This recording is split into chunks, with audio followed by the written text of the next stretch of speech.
বিশ্ব রাজনীতির দাবার বোর্ডে এবার চাল বদলে গেল।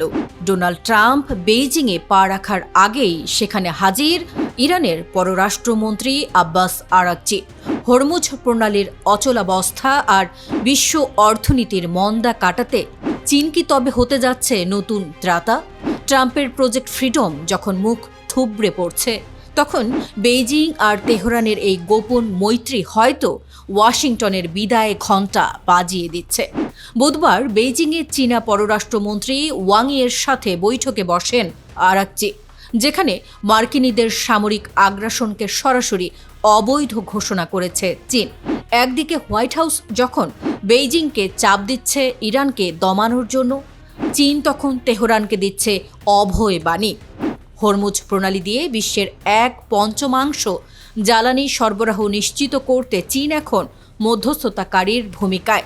শি জিনপিং আর ট্রাম্পের আসন্ন বৈঠকের আগে আরাকচির এই সফর মূলত ওয়াশিংটনের প্রতি এক বিশাল মনস্তাত্ত্বিক চপেটাঘাত। আমেরিকার নিষেধাজ্ঞা স্রেফ ডাস্টবিনে ফেলে দিয়ে ইউএনের মাধ্যমে ইরানের তেল কিনছে চীন। তেহরানের জন্য চীন এখন কেবল বাণিজ্যিক লাইফলাইন নয়, বরং জাতিসংঘের নিরাপত্তা পরিষদে এক শক্তিশালী রক্ষা কবচ। হরমুজের ফি আদায় থেকে শুরু করে ড্রোন প্রযুক্তি, প্রতিটি ক্ষেত্রে চীনের মৌন সমর্থন ইরানকে পৌঁছে দিয়েছে অনন্য উচ্চতায়। ট্রাম্প এখন বুঝতে পারছেন চীনকে ছাড়া হরমুজের তালা খোলা তার একার পক্ষে অসম্ভব।